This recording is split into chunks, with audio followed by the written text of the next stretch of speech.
Here you can see walking away a friend of mine. She is a wise and spiritual woman who shared one day with me a secret which I would like to pass on to you in this video.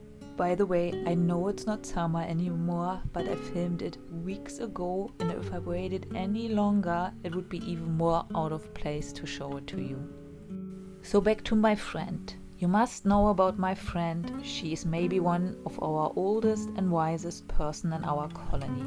At the same time, you should also know she is still climbing on trees in her garden to pick fruits and on the roof of her house to remove the leaves.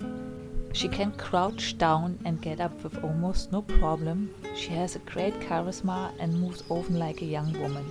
When I see her, I like to remind myself I also want to get old in the way my mind and body stays healthy and also kind of young. Saying this, she's kind of a role model because she's a proof for me that you can stay fit into an old age. A lot of people are wondering how old she is, but she is keeping it as a secret. There's also the question, how is it possible an old lady is climbing on trees, houses and looks so incredible young and more important, healthy? This secret I will share with you now.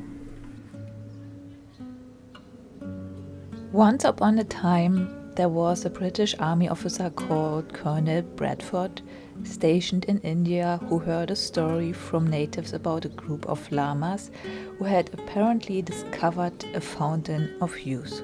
They mentioned an old man who inexplicably became healthy, strong, and full of vigor and virility after entering a particular lamasery. This colonel always had this story in his mind. So after retiring, he went out to look for the special lamasery. He found it and lived with the lamas.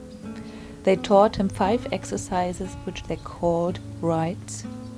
When he returned home after years of being away, family and friends did not recognize him because he really looked and also felt younger. So the fountain of youth is existing.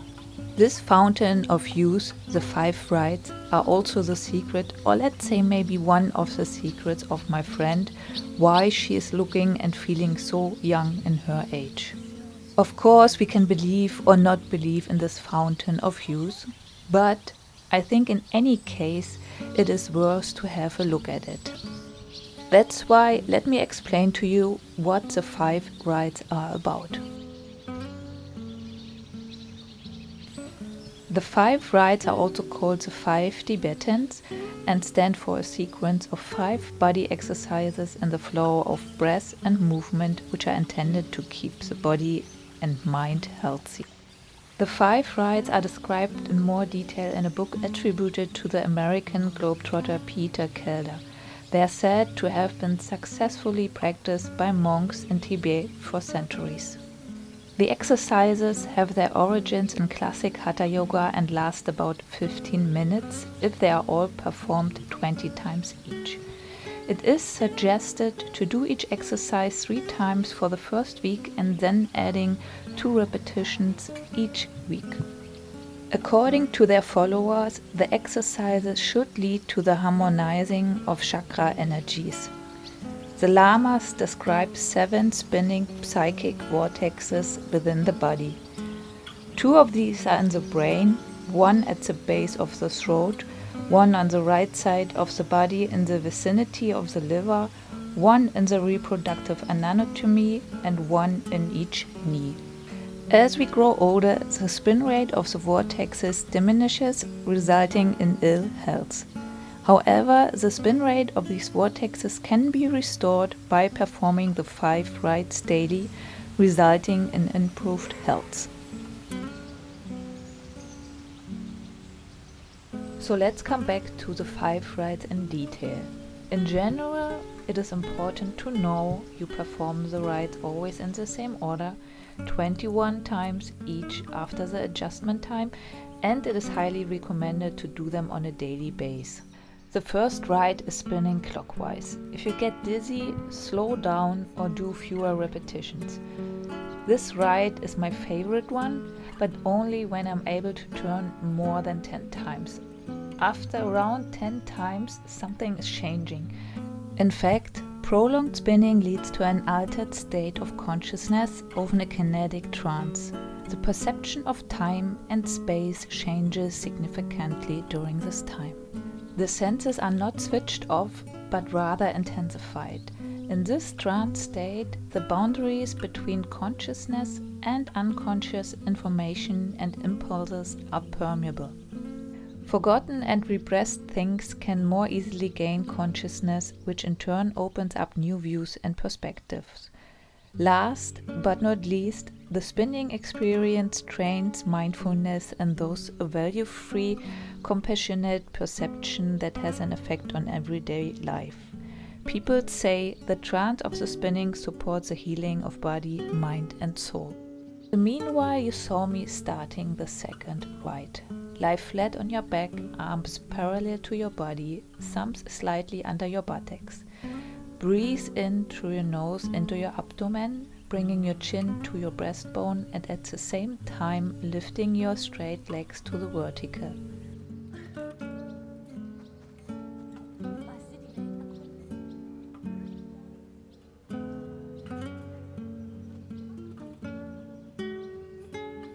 By the way, here you can see very good how it is when Ronja and me are doing our morning routine. I'm doing my exercises and Ronja is looking around and maybe also walking away because there's something interesting. And yeah, so while I'm doing my exercises, I always have to look after Ronja too.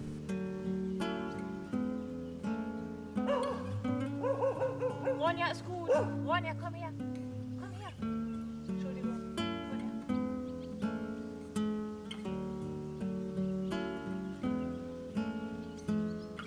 Ronja, komm her.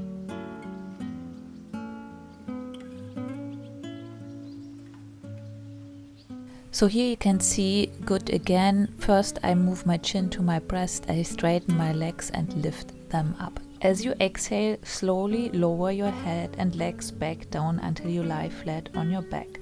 When doing this exercise, make sure that your entire back is always flat on the floor. Now I'm changing position to start the third rite, and at the same time I have a look around where my dog is and if she's still happy, and it seems so I start doing the next rite. Kneel on the ground, hip width apart, toes pointed, upper body straight, spine extended. Push your hips forward with your hands on your buttocks. Inhale, rotate your shoulders backwards and arch your back.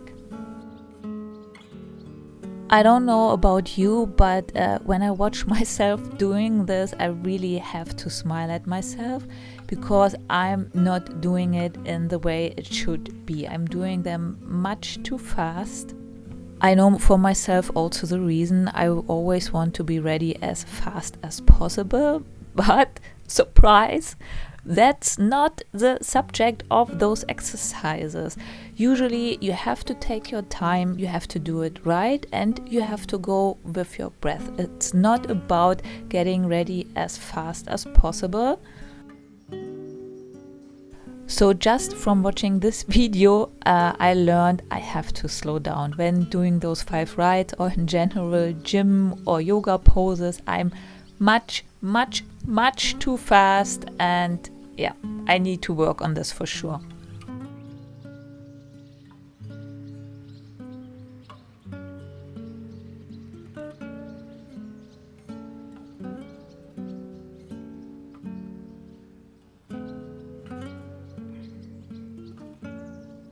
Now I'm doing the 4th rite, also called bridge. It looks easy, but for me it was the hardest rite in the beginning. It took me a while until I could perform 21 of this exercise. The reason why I'm a fan of the 5 rites is they are for me a perfect mix of stretching and muscle training. If you watch me close, you can see I have a crooked back. In my age, I'm not able anymore to arch my back the way it should be. My front chest muscles are already severely shortened. That's why the 4th rite the bridge, and the last rite are the most difficult ones for me, and at the same time the most important ones.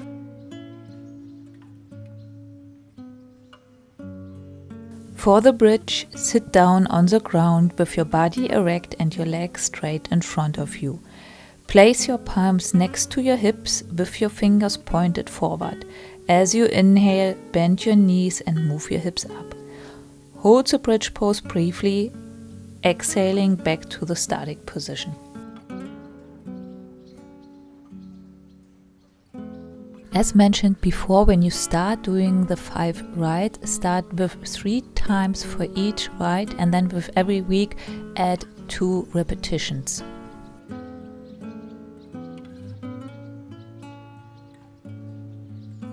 This is the last rite, the 5th.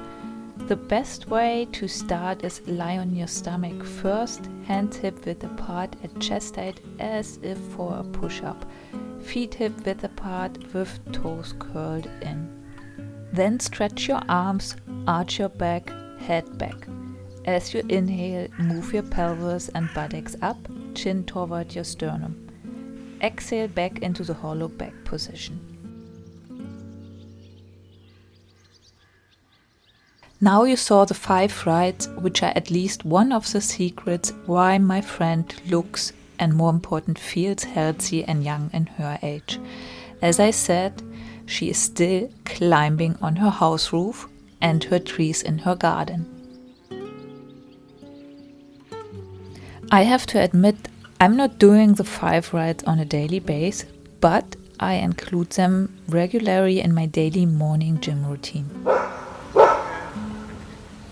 After doing the 5 Tibetans, it's nice just to relax a little bit and to enjoy the nature. And somebody was watching me how I did the 5 rides, and he is saying something to me in a moment. Ich wollte jeden Morgen machen, würde keinen Hexenschuss kriegen. Ich bin so faul. 5 Tibeter. Googeln Sie mal 5 Tibeter. Das sind so einfache Übungen und dann... Okay, alles klar. Ich stelle mich immer so an eine Arbeitsfläche und drücke mal so. Ich hoffe, das hilft. Wenn nicht, gibt es ja Ebro.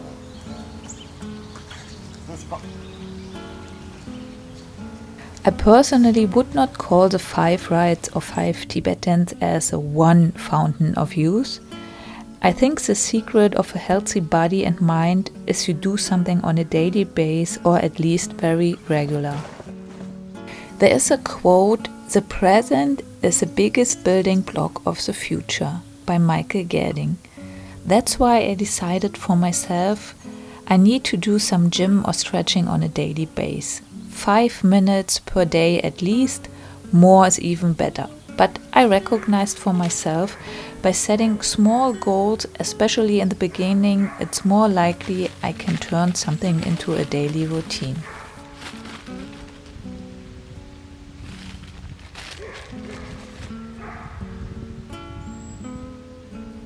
You watch me now eating my breakfast, but please don't think every morning is like this. Usually we go home and have breakfast there. This was just a nice relaxed day during summer.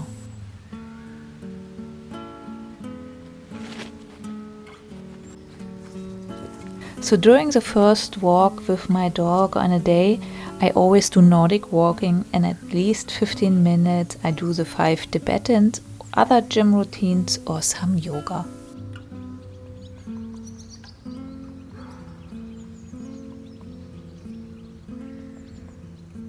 I hope you enjoyed this video with me and my dog Ronja, and I hope also you take care of yourself and treat yourself good. See you soon.